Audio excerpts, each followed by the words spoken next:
बिस्मिल्लाहिर्रहमानिर्रहीम। जी भाई साहब, आप अपना सवाल करें, नाम बताएं। हाँ जी, नमस्कार। मेरा नाम है सुरेश भाई खेमा भाई परमार। मैं समी का रहने वाला हूँ। मेरा सवाल ये है कि अल्लाह और भगवान में फर्क क्या है? भगवान है, कुछ कहेंगे 100, कुछ कहेंगे 1000, कुछ कहेंगे 33 करोड़। लेकिन अगर आप एक ऐसे हिंदू से पूछेंगे जो अपने मजहबी किताबों को जानता है, वेद का मुताला कर चुका है, उपनिषद का मुताला कर चुका है, वो हिंदू कहेगा कि हिंदू मजहब में एक ही भगवान, एक ही ईश्वर की इबादत करना चाहिए। लेकिन आम हिंदू एक फलसफे में मानता है जिसे कहते हैं पैंथियज्म। पैंथियज्म मतलब सब कुछ खुदा है, सब कुछ भगवान है, सब कुछ ईश्वर है। ये पेड़ भगवान है, सूरज भगवान है, चांद भगवान है, इंसान भगवान है, सांप भगवान है। हम मुसलमान मानते हैं कि सब कुछ भगवान का है, सब कुछ खुदा का है। ये पेड़ खुदा का है, चांद खुदा का है, सूरज खुदा का है, इंसान खुदा का है, सांप खुदा का है। तो आम मुसलमान और आम हिंदू में अहम फर्क है कि आम हिंदू कहता है सब कुछ खुदा है, मुसलमान कहते हैं सब कुछ खुदा का है। ये सिर्फ का फर्क है।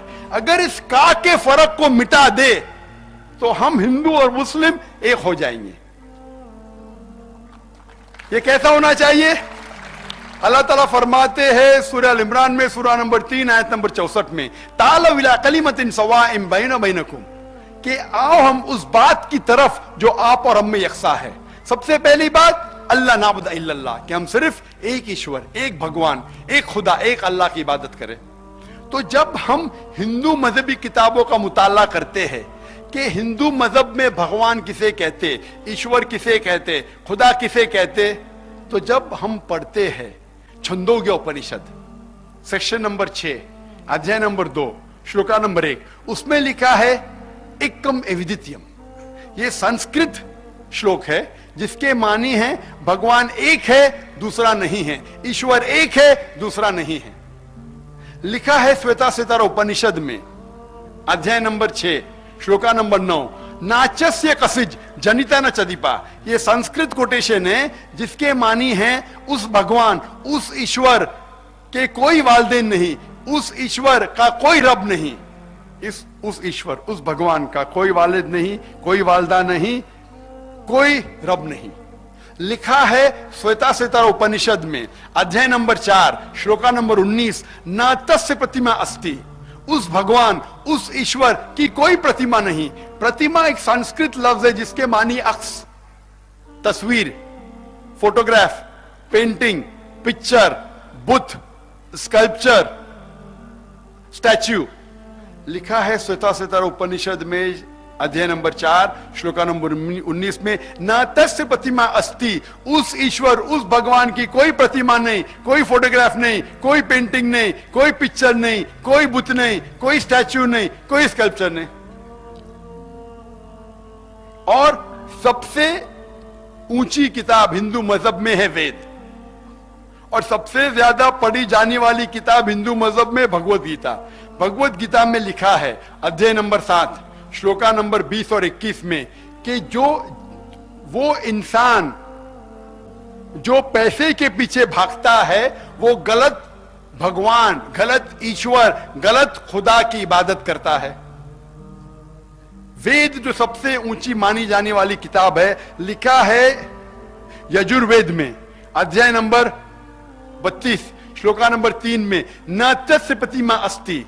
उस ईश्वर की कोई प्रतिमा नहीं, कोई अक्ष नहीं, कोई फोटोग्राफ नहीं, कोई पेंटिंग नहीं, कोई पिक्चर नहीं, कोई बुत नहीं, कोई स्टैच्यू नहीं, कोई स्कल्पचर नहीं। और लिखा है यजुर्वेद में श्लोका नंबर 40 और 41 में लिखा है, अंधात्म प्रविशन्ति या असंभूति उपासते। वो अंधकार में दाखिल हो रहे हैं वो लोग जो असंभूति की इबादत करते हैं। असंभूति मतलब जो नेचुरल थिंग्स है, हवा, आग, पानी।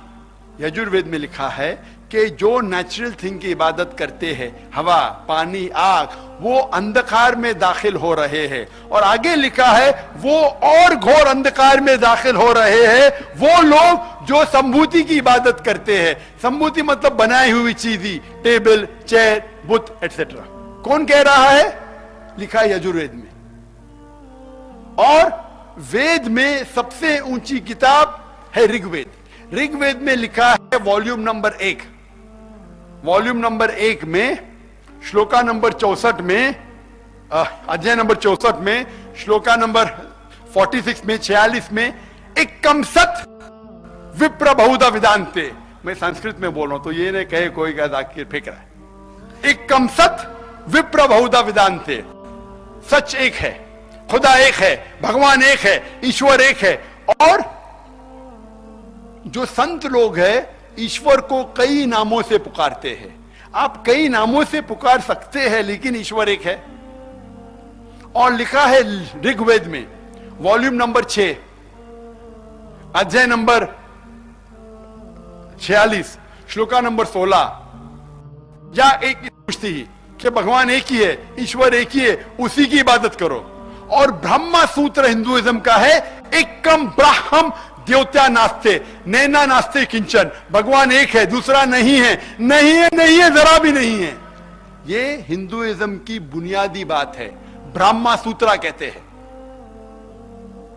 इसी तरीके से आप इस्लाम में अगर आप पूछेंगे अल्लाह के मानी क्या है, अगर कोई मुसलमान सबसे बेहतरीन जवाब दे सकता है वो आपको कोट कर सकता है सूरह इखलास, सूरा नंबर 112 आयत नंबर 1 से 4, जिसमें लिखा है कुल हुवल्लाहु अहद, कहो कि अल्लाह एक है, अल्लाह समद, अल्लाह जो बेनियाज है, लम यलिद वलम यूलद, ना वो किसी को जनता है ना किसी से जना है, वलम यकुल लहू कुफुवन अहद, उसके जैसा कोई नहीं है। ये 4 लाइन का डेफिनेशन है अल्लाह के बारे में। अगर कोई भी इंसान कहता है कि ये शख्स अल्लाह है, ईश्वर है, खुदा है, अगर ये 4 शर्तों पे उतरता है, हम मुसलमानों को कोई गिला नहीं, कोई शिकवा नहीं उस शख्स को भगवान मानने के लिए, ईश्वर मानने के लिए, अल्लाह मानने के लिए।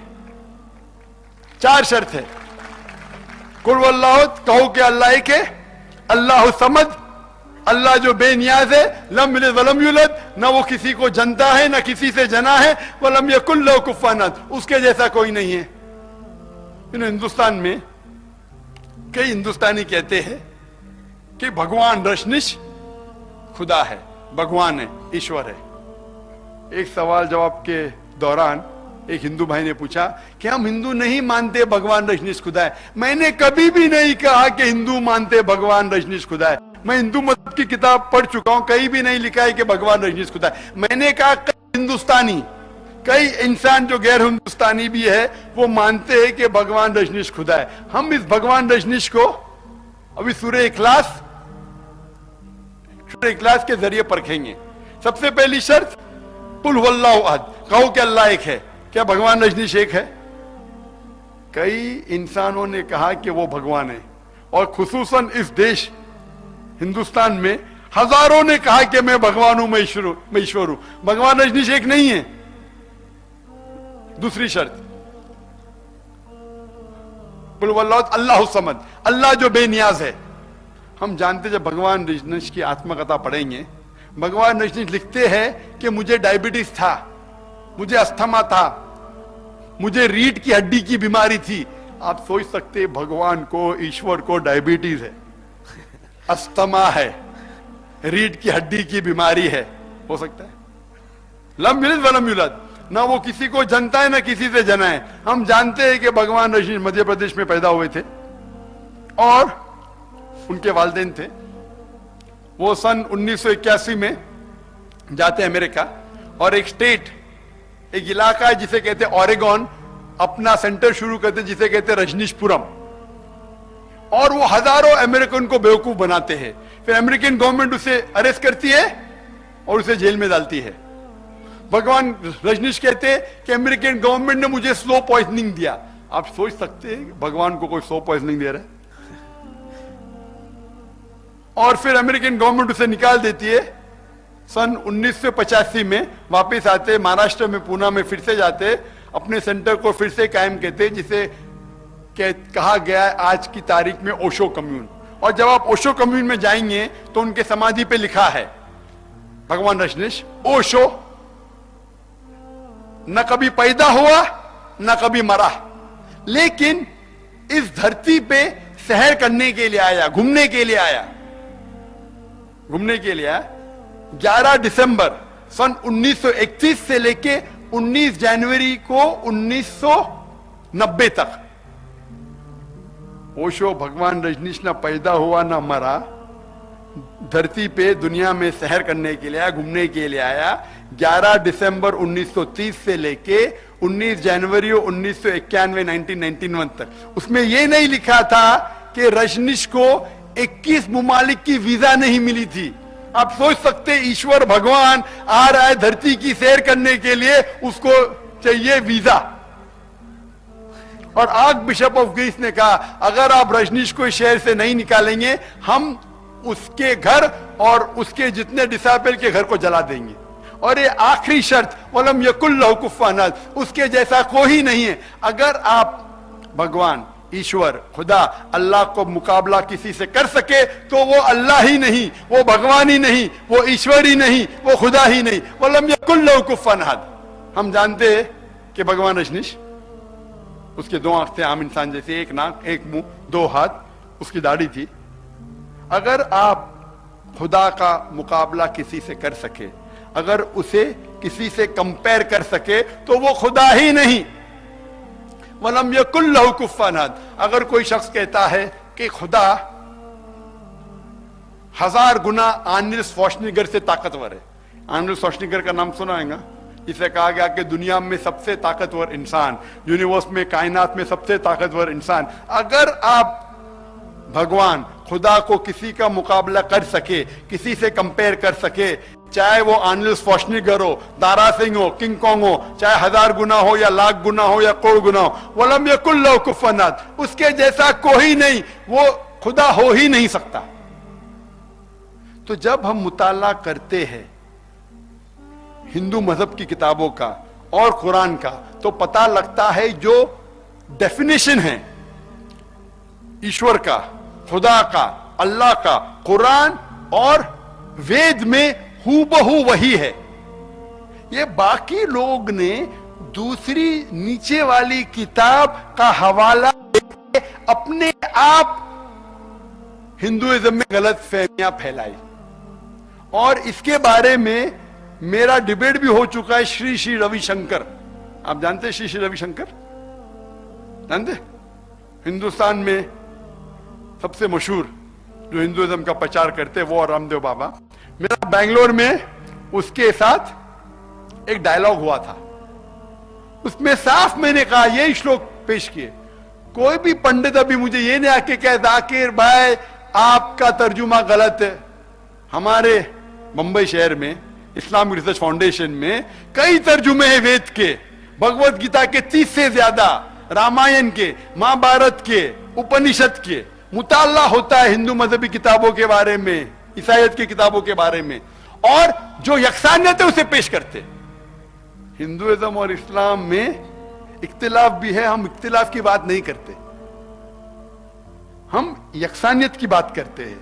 आपके मजहब में लिखा है कि खुदा एक है, भगवान एक है, ईश्वर एक है, उस ईश्वर की इबादत करो, उसके अलावा किसी की इबादत मत करो। आपके मजहबी किताब में लिखा है कि बुत परस्ती गलत है, वही लिखा है कुरान में। ऐसा मुताला करेंगे तो आपके मनुस्मृति में लिखा है अध्याय नंबर 6 में क्या शराब पीना गलत है, कुरान में लिखा है सूरह माइदा सूरह नंबर 5 आयत नंबर 90 में शराब पीना हराम है। आपके किताब में लिखा है कि आप एक से ज्यादा बीवी रख सकते हैं, कुरान में लिखा है कि एक से बाद ज्यादा बीवी रख सकते हैं। आपके इसमें लिखा है विष्णु सूत्रा में अध्याय नंबर 24 आयत नंबर 1 में क्या सुअर का गोश्त मत खाओ, कुरान में लिखे लगा सुअर का गोश्त मत खाओ, सूरह माइदा सूरह 5 आयत नंबर 3। आपकी किताबों में लिखा है वेद के अंदर कि औरतों को हिजाब करना चाहिए, अपना सिर का पल्लो ढाकना चाहिए छाती पे, और वही चीज कुरान में लिखा है। तो मैं ये कहता हूं कि जो इख्तिलाफ है उसके हम डिस्कशन कल करेंगे, सही या गलत बाद में। जो यकसानियत है उसके ऊपर तो अमल करें। मैं कहता हूं मेरे हिंदू भाइयों से, आप संस्कृत पढ़ो, आपके वेद का मुताला करो, भगवत गीता का मुताला करो, रामायण का मुताला करो, पढ़ो। जो हिंदू मजहबी किताब और कुरान में यकसान है तो उसके ऊपर अमल करेंगे, जो इख्तिलाफ है उस पर बहस नहीं करेंगे, उसको बाजू रखेंगे। तालव इला कलिमतिन सवाइम बैना बैनकुम, अगर हम अपनी मजहबी किताबों का मुताला करेंगे तो हम एक दूसरों को अच्छे से समझ सकेंगे। कोई भी मजहबी आदमी आपको घुमा नहीं सकेगा। आप बोलिए क्या एक आदमी है जोकर, टोपी पहनता है, दाढ़ी रखता है, वो ऐसा कह रहा है, जाके पूछिए आपके पंडित से कैसा ही कह रहा है कहने। हम अगर मैं गलत हूं, आप बोलिए ये जो श्लोक आप बोल रहे संस्कृत की मानी गलत है, अगर आप गलत साबित करेंगे मैं कहूंगा माफी जाऊंगा। हमने मुताला किया, हम ये कह रहे अगर आपको अमन चाहते हैं हिंदुस्तान में, दुनिया में, मैं कहता हूं ईसाइयों से, मैं कहता हूं हिंदुओं से, मैं कहता हूं मुसलमान से, जो पैगाम लिखा है का जो यकसान है तो उस पर अमल करो, जो इख्तिलाफ है उसके ऊपर बाद में बहस करेंगे, सही या गलत उसको बाजू रखो कम से कम। और आप जब मुताला करेंगे बाइबल का, वेद का, कुरान का, सारी मजहबी किताब में लिखा है कि खुदा एक है, ना वो खुदा के कोई वालिद है ना उसके कोई बच्चे हैं, सिर्फ एक खुदा की इबादत करना चाहिए, बुत परस्ती गलत है, और इस पे मेरी तकरीर है। सारी मजहबी किताबों में लिखा है कि आखिरी पैगंबर मोहम्मद सल्लल्लाहु अलैहि वसल्लम है, वो बाइबल में लिखा है, हिंदू मजहबी किताब में लिखा है, भविष्य पुराना में लिखेला है, वेद में लिखा है, इस पे तकरीर दे सकता हूं मैं। तो मैं ये कहता हूं कि जो इख्तिलाफ है उसको बाजू रखो, जो यकसानियत है उस पर अमल करो। और मैं मुसलमान भाइयों से कहता हूं कि अगर आपको अमन चाहते हैं तो आपको जिस तरीके से अल्लाह ताला फरमाते तालव इला कलिमतिन सवाइम बैना बैनकुम, आओ हम उस बात की तरफ जो आप और हम में यकसा है। जब हिंदू लोग मुझे मिलते, मेरी इतनी इज्जत करते, मुझे माशाअल्लाह कभी भी तकलीफ नहीं हिंदुओं से बात करने के लिए, क्योंकि मैं उनके मजहब को जानता हूं। अगर कोई हिंदू कहेगा ना आपकी कुरान में लिखा है कि झगड़ने का, लड़ने का, ये क्या ये मजहब है? मैंने बोला आपने महाभारत पढ़ी? हाँ पढ़ा है मैंने। महाभारत में झगड़ने लड़ने के कुरान के मुकाबले में कई ज्यादा श्लोक है। नहीं नहीं जाकिर भाई, वो लड़ाई सच्चाई और झूठ के बीच है, तो कुरान में भी सच्चाई और झूठ के बीच ही है। हाँ तो हमें कोई एतराज नहीं, अमन हो गया। अगर मुझे हिंदू को समझाने का कुरान उसके मजहबी किताब के जरिए समझाऊंगा, तालव इला कलिमतिन सवाइम बैना बैनकुम, आओ हम उस बात की तरफ जो आप और हम में यकसा है, कभी मुझे प्रॉब्लम नहीं होता है। कभी भी मैं कस्टम के जरिए आते, वो हिंदू कस्टम, ओ जाकिर भाई, डॉक्टर जाकिर जो कहेंगे सच कहेंगे, सच के सिवा कुछ नहीं कहेंगे, मेरी बैक चेक ही नहीं करते। Sir can we ask you one question, क्या मैं एक सवाल पूछ सकता हूं? मैं बोला ठीक है भाई, जो चेकिंग में टाइम बच गया मैं उनके गलत फहमियां दूर करता हूं, इज्जत करते मेरी। हम मुसलमान क्यों डरते हमारा पैगाम पहुंचाने के लिए? और मैं हिंदुओं से कहता हूं कि आप अपनी मजहबी किताबों का मुताला करो, जो यकसानियत है कम से कम उस पर अमल करो, अमल करो। जो इख्तिलाफ है वो बाद में डिस्कस करेंगे, सही या गलत, इसके ऊपर अमल करेंगे। इंशाअल्लाह इंशाअल्लाह इस देश, इस दुनिया में अमन कायम हो जाएगा। और एक कॉन्फ्रेंस का मौजू भी है अमन, और इस्लाम में ही अमन का हल है।